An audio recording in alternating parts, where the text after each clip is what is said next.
Assalamualaikum warahmatullahi wabarakatuh. Anak-anakku semuanya, kita lanjutkan untuk yang part kedua, yakni soal uraian tentang bab listrik dinamis atau bab kelima di semester 1 kelas 9 ini. Baik anak-anakku semuanya, kita lihat di sini adalah sebuah rangkaian gitu yang disusun secara campuran, yaitu ada seri dan paralel gitu. Ada yang sebenarnya secara keseluruhan dia paralel, tapi ada satu seri di dalam cabangnya. Pertanyaannya adalah di sini, manakah lampu yang menyala jika ada 4 kondisi? Yang pertama, saklar 1 tertutup dan saklar kedua terbuka. Kita lihat dulu, misalkan saklar 1 tertutup dan saklar 2 terbuka. Maka arus pada ini positif, ini negatif. Pada baterai ini akan keluar, jadi arus itu akan jalan. Nah, di cabang sini arus nggak akan bisa sampai ke saklar 2. Kenapa nggak bisa? Karena tidak ada konduktor yang menghubungkan lampu, tidak ada hambatan di sini. Jadi arus itu tidak akan jalan ke saklar 2, sehingga lampu yang pertama ini akan mati. Sehingga yang hidup ini hanya lampu yang nomor 2 dan 3. Jadi yang A, ini lampu yang hidup adalah lampu yang kedua dan 3. Oke. Selanjutnya untuk yang B, saya hapus dulu. Ini untuk yang pertama tadi, sebentar. Ya. Oke, nah. Untuk yang B, saklar 2 tertutup dan saklar 1 terbuka. Nah, apakah bisa gitu ya? Coba kita lihat di sini saklar 2 tertutup tapi saklar 1 terbuka. Nah, sudah dari pertama saja ini kita lihat bahwa tidak akan ada arus yang bisa mengalir. Ini misal ini sampai ke sini, nah ini putus. Jadi nggak akan bisa gatok atau ketemu antara kutub positif dan kutub negatif. Beda potensial, yang potensialnya tinggi sampai yang rendah ini nggak akan bisa ketemu. Karena sebelum sampai ke yang negatif aja plus ke main ini udah keputus di saklar 1. Sehingga pada yang B ini tidak ada lampu yang menyala. Tidak ada. Yang nomor B, saklar 2 tertutup, saklar 3 terbuka, ini tidak akan ada lampu yang menyala. Oke, lanjut yang C. Ya. Yang C di situ adalah saklar 1 tertutup, saklar 2 tertutup, anak-anak. Nah, ini tertutup semua ya, jelas toh ya.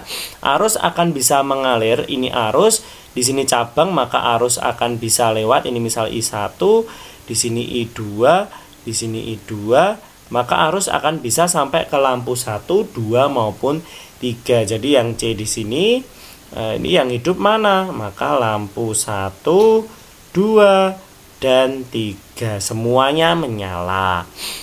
Oke, itu yang C. Lalu untuk yang D, coba kita lihat di situ. Untuk yang D, saklar 1 terbuka, saklar 2 terbuka, sangat tentu saja tidak ada yang bisa menyala. Tidak ada yang menghubungkan antar penghantar, kawat gitu. Jadi ini jawabannya juga tidak ada. Sudah sangat jelas ya ini ya. Oke. Lanjut untuk nomor 2. Oh, pertanyaannya di bawah ini. Sebentar, saya edit dulu. Oke, selanjutnya ini untuk nomor 2. Sama ya, ini rumus energi. Jadi di sini berdasarkan rincian peralatan listrik dan waktu pemakaian rata-rata setiap hari, hitunglah biaya yang harus dibayarkan selama 1 bulan jika per KWH-nya 1000. 1 bulan 30 hari. Kita gunakan tetap rumus sama W sama dengan P kali T, di mana daya dikalikan waktu. Jadi nanti ini watt jam, watt hours gitu ya. 4 buah lampu ini tinggal kita kalikan saja seperti yang tadi anak-anak. 4 kali 10 kali 12. Jadi 4 itu buahnya jumlahnya, 10 itu wattnya, jadi ini totalnya wattnya, serta pemakaian. Jadi ini udah energi ini, watt hours atau watt jam. 1 buah setrika dikali 300 wattnya dikali pemakaiannya 3 jam sehari. 1 buah kulkas, 1 buah dikali 100 dikali 24 jam. Kulkas kan nyala terus ya. Tapi sebenarnya ini nggak seperti itu juga sih, tapi nggak apa-apa. 1 dikali 50 dikali 6. Ini yang TV. Nah, ini tinggal kita kalikan lalu kita jumlahkan.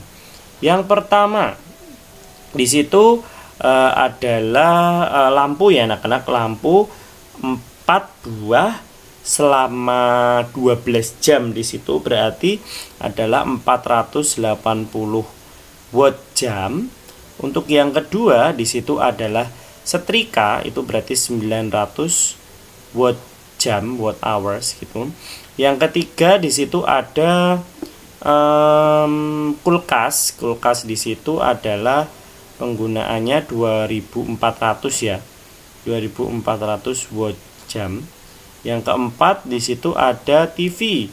Penggunaannya adalah 300 watt jam. Watt hours. Kita tambahkan semuanya. Jadi 480 ditambah 900 ditambah 2400 ditambah 300 adalah 4080 watt hours atau watt jam. Ini dalam sehari kita harus ubah ke kWh dulu. Berarti sama dengan dibagi 1000 ya. Tadi seperti yang pertama 4,08 kWh. Nah, 4,08 kWh ini baru sehari anak-anakku semuanya. Nah, padahal biayanya adalah 1000 per kWh. Jadi dalam sehari ini menggunakan 4,08 dikali 1000. Ini sama dengan berapa? 4080 rupiah sehari. Nah, kalau dalam sebulan berapa? Sebulan ya sudah tinggal dikalikan 30. Oke. Dalam 1 bulan ini tinggal dikalikan 30 sebulan. Berarti 4080 dikali 30 sama dengan 14.400 rupiah. Ya, rupiah. Salah hitung. Hapus dulu, bukan 14.400 ya. Di sini 4.080 dikali 30 122.000, sorry. 122.400 rupiah ini dalam 1 bulan. Jadi caranya begitu. Dicari watt hoursnya dulu semuanya, dijumlahkan. Kalau sudah ketemu, dijadikan kilowatt dan dicari dalam 1 harinya menghabiskan berapa rupiah. Ketika sudah 1 harinya berapa rupiah, tinggal dikali 30 saja untuk mencari totalnya. Jadi di situ 122.400 rupiah itu penggunaan dalam waktu 1 bulan. Oke, lanjut nomor 3. Mengapa rangkaian di rumah sebagian besar menggunakan rangkaian paralel? Ini sangat mudah. Tadi seperti Pak Habibie bilang, karena rangkaian paralel itu membagi arus. Paralel sama dengan membagi arus. Nah, jadi ketika satu cabang dimatikan, ketika satu cabang off gitu ya, maka yang lain tidak ikut off. Yang lain tidak ikut off. Nah, jadi bisa digunakan bersama. Contohnya misalkan bersama maupun tidak bersama. Misalkan ini ada lampu dipasang secara paralel. Gini ya, ada 3 misalkan. Ada 3 lampu dipasang secara paralel dengan satu sumber baterai. Misal ini baterai aja. Misalkan di sini yang satu ini saya putus, misalkan yang paling bawah ini saya putus. Nah, saya nggak ada kabelnya ini, lampu yang atasnya ini masih bisa hidup anak-anak. Misal yang bawah, yang atasnya ini juga saya putus, yang atas ini masih bisa hidup. Begitu. Jadi ini benar-benar rangkaian paralel itu bagus digunakan. Jadi ketika satu diputus, yang lain nggak ikut putus gitu. Jadi ketika satu cabang off, maka yang lain tidak ikut off. Begitu ketika satu yang dihidupkan, maka yang lain tidak ikut hidup juga. Jadi pada rangkaian paralel arusnya dibagi, tidak akan mempengaruhi nyala atau tidaknya lampu yang lain. Kalau daya tetap ngaruh ya, karena daya kan penggunaan lamanya gitu. Itu ya, jadi harus paralel, nggak mungkin seri kalau di rumah besar. Nomor 4, sebutkan 3 upaya yang dilakukan untuk mencegah terjadinya bahaya penggunaan listrik. Wah, ini banyak, Pak Bibi akan sampaikan banyak. Oke, yang pertama adalah apa? Jelas hemat ya. Terjadinya ini bahaya penggunaan listrik. Gunakan ini terminal listrik sewajarnya. Nah, tahu terminal listrik? Jadi misal kalian beli colokan yang ada banyak colokannya itu namanya terminal. Sewajarnya, kalau misal satu di sumber utama, misalkan di tembok kamar itu ada satu colokan gitu, ya berarti cukup satu terminal. Wajarnya begitu. Karena kalau pada rumah-rumah yang padat penduduk, biasanya kalau pakai banyak terminal itu akan menciptakan sebuah beban. Hambatannya besar. Nah, ketika hambatan besar, beban besar itu nanti akan timbul percikan. Nah, kadang kalau kalian lihat kebakaran-kebakaran itu karena arus pendek dan lain sebagainya, karena banyaknya terminal yang tidak digunakan sewajarnya. Yang kedua adalah jauhkan air gitu ya. Jauhkan sumber air. Nah, ini sumber air atau tempat air apapun itu dari sumber listrik. Karena air itu merupakan konduktor yang bagus ya. Jadi selain logam, air itu juga merupakan salah satu konduktor listrik yang bagus sekali gitu. Terus yang ketiga adalah ini pasang pengaman kabel, pelindung kabel jika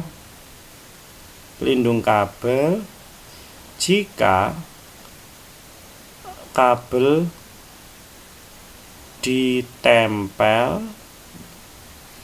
di atas maupun di bawah atau di lantai. Jadi walaupun di atas maupun di lantai dan lain sebagainya, karena resiko tergigit tikus dan lain sebagainya itu besar kalau kabel yang instalasi yang panjang itu, yang biasanya antar ruang, antar apa itu biasanya dipasang kayak pelindung dari plastik yang kotak itu, supaya tidak keinjek-injek ataupun kalau kena orang langsung itu.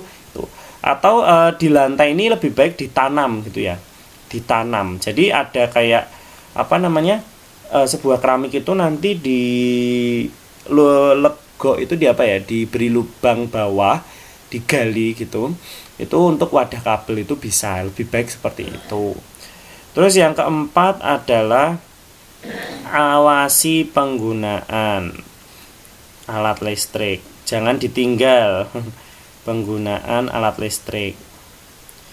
Misal habis nyetrika pastikan udah diklik off gitu.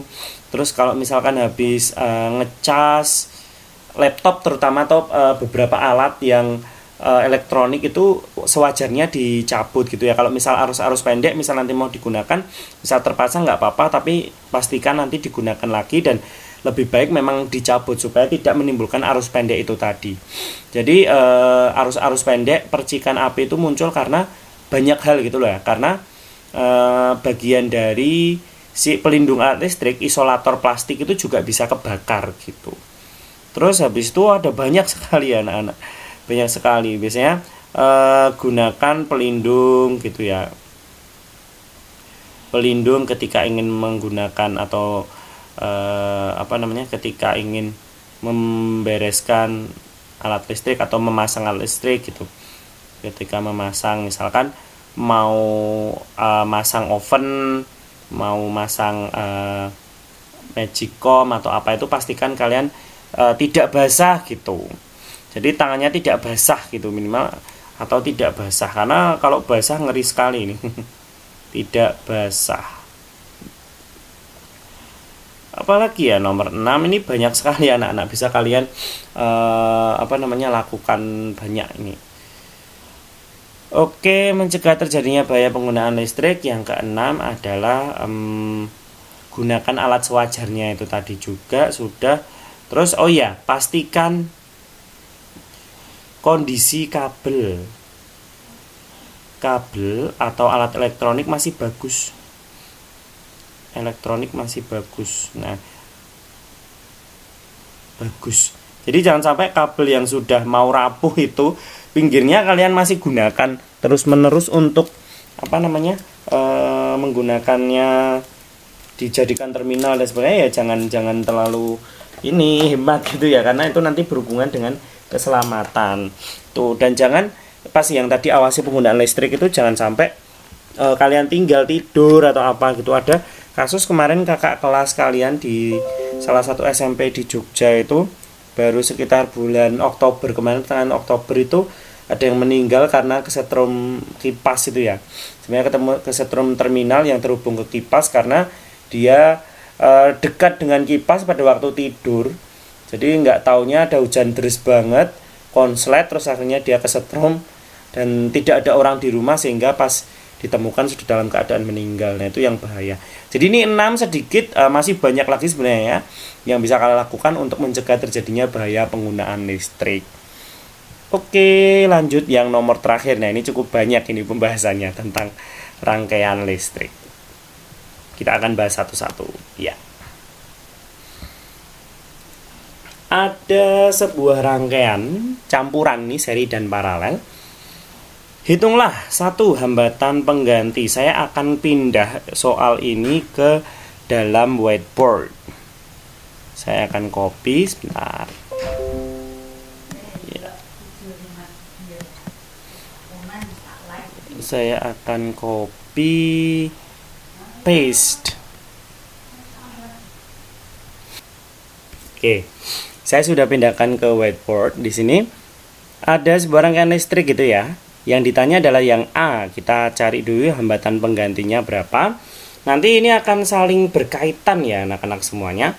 Jadi ini saya akan mulai pindah gitu nanti setelah ini. Tapi coba saya lihat dulu. Bentar. Ya, sudah saya perkecil, semoga kalian bisa melihat ya tetepan. Jadi di sini yang ditanya pertama karena nanti saling berkaitan begitu.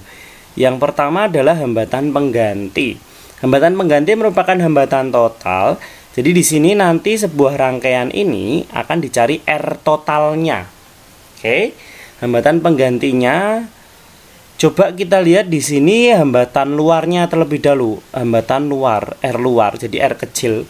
Ini R sama dengan di sini ketika nanti ini rangkaian listriknya saya ubah gitu, maka dia akan menjadi dua buah rangkaian hambatan, maksud saya dua buah rangkaian hambatan yang disusun secara seri. Jadi di sini R paralel, di sini 1 ohm. Nah, kayak gitu. Duh, ohmnya jelek banget, 1 ohm.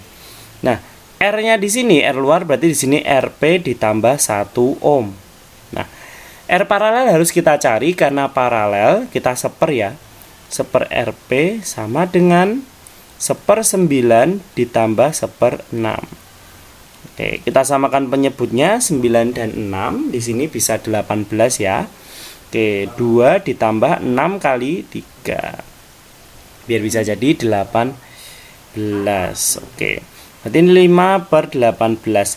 Masih seper RP. Kalau RP berarti kita balik sama dengan 18 per 5. Berarti R paralel totalnya adalah 3,6. Nah, ini 3,6 ohm ini baru R hambatan RP-nya. Nah, untuk mencari hambatan luar tadi R berarti sama dengan 3,6 ditambah 1 sama dengan 4,6 ohm. Nah, untuk R total kita harus tambahkan dengan hambatan dalam, berarti hambatan luar ditambah hambatan dalam. 4,6 ditambah hambatan dalam baterainya adalah 0,4 tambah 0,4 berarti sama dengan 5 ohm.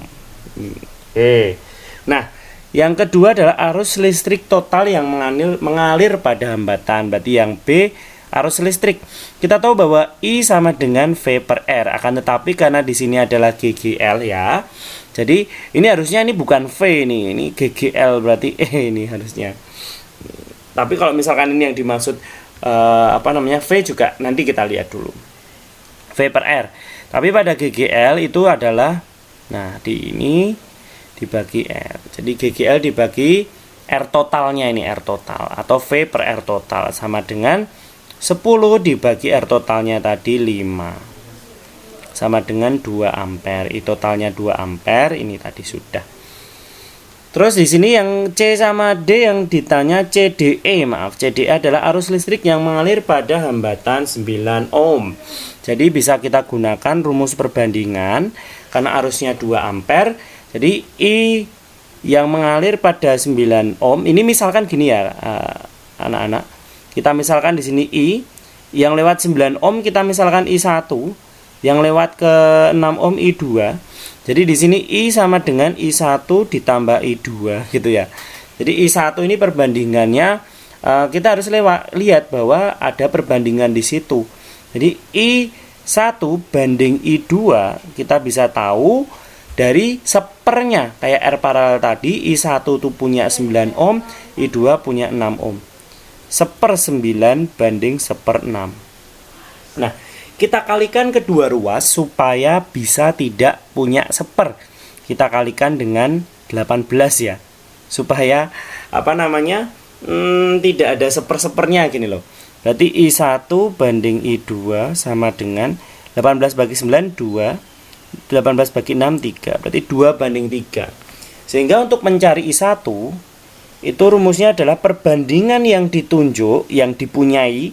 I1 kan punya 2 gitu ya. Berarti di sini 2 per total perbandingannya 2 sama 3. Berarti 2 tambah 3 dikali I total. Sama dengan 2/5 dikali I totalnya tadi 2. Sama dengan 4, 0,4 kali 2 0,8 ampere. Ini I1. Oke. Nah, I2 nya tinggal dikurangi saja. Nah, I2 berarti sama dengan I dikurangi I1 gitu ya, karena tadi sudah 2 dikurangi 0,8 sama dengan 1,2 ampere. Nah, ini kalau dijumlahkan 1,2 sama 0,8 ini jadinya adalah 2 ampere. Lalu ini yang D ya, yang D. Oke, DI2. Terus misalkan di sini arus yang lewat 1 ohm, yang E. Arus yang lewat 1 ohm. Ingat, pada rangkaian seri ini kan nanti udah jadi seri ya anak-anak, udah jadi seri. Jadi di sini R paralel, di sini 1 ohm. Nah, arusnya tuh yang lewat sama. Jadi di sini awalnya I. Ya berarti yang lewat di 1 ohm ini ya I. Berarti jawabannya arus yang lewat pada hambatan 1 ohm ya I. Ini sama dengan 2 ampere. Kayak gitu, sama. Karena arus pada rangkaian seri sama. I pada rangkaian seri sama. Oke, yang E sudah. Sekarang yang F, tegangan pada 9 ohm, tegangan pada 6 ohm, tegangan pada 1 ohm. Yuk. Yang F. Ingat tegangan pada 9 ohm, pada rangkaian paralel ini V-nya sama. Artinya V di sini sama dengan V di sini itu sama. Pada rangkaian paralel V-nya sama. V paralel itu sama. Sama ya. Sehingga bagaimana? Kita tahu bahwa V di 9 ohm ya sama dengan V di 6 ohm sama dengan ketika ini diparalelkan, berarti di sini saya akan tunjukkan rangkaian yang ini ya. Jadi di sini ini muncul V. Ini juga V. Nah, berarti V-nya yang di rangkaian paralel, VR paralel ini sama. Berarti ini sama dengan V paralel. Kita harus cari V paralelnya dulu. Nah, V paralel sama dengan I kali R paralel. Kenapa kok bisa I? Karena pada rangkaian seri ini tadi, saya balik ke yang nomor E ini. Pada rangkaian seri arusnya sama. Arus yang melewati R paralel itu ya I, arus total. Sehingga ini pakai I total tadi 2 ampere dikali R paralel. R paralel tadi, nah ini ya. Ini yang saya lingkari ini 3,6. Sehingga jawabannya adalah 7,2 volt. Berarti ini sudah menjawab yang F sama yang G ya. Yang G ini juga karena V 6 ohm ya sama gitu. Sama dengan V 9 ohm sama dengan 7,2 volt. Nah, ini 7,2 volt, ini 7,2 volt. Ya.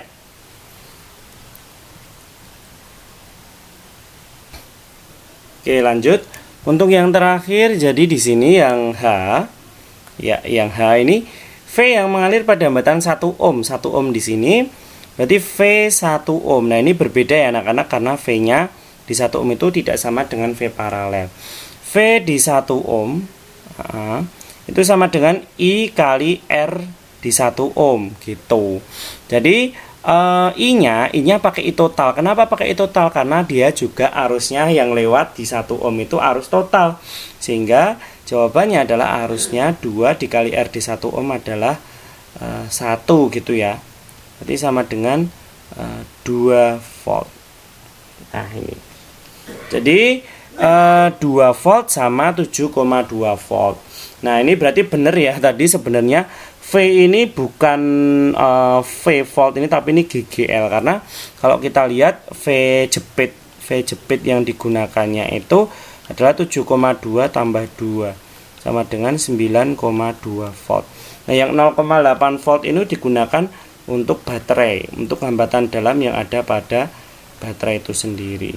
Oke, ini jawaban untuk yang soal nomor 5. Yang A, hambatan penggantinya, hambatan totalnya, kalau yang ditanya hambatan luar itu 4,6, terus yang ditanya hambatan total itu 5 ohm. Yang B, arus listrik total itu 2 ampere. Yang C, arus listrik mengalir pada hambatan 9 ohm, itu adalah 0,8. Arus listrik yang melewati 6 ohm itu 1,2 ampere. Lalu untuk yang E, arus listrik pada hambatan 1 ohm itu sama ya, E itu 2 ampere sama karena pada rangkaian seri. Yang F, tegangan listrik pada hambatan 9 ohm sama dengan yang G pada hambatan 6 ohm, yakni I kali R paralel. Arusnya 2, R paralelnya tadi 3,6 adalah 7,2 volt. Lalu untuk H yang terakhir, tegangan listrik pada hambatan 1 ohm adalah arus total dikali 1 ohm. 2 dikali 1, 2 volt. Nah, tegangan jepitnya kalau misal dicari ini 9,2 volt. Lalu GGL-nya ini 10 volt. Itu dari saya. Terima kasih. Wassalamualaikum warahmatullahi wabarakatuh.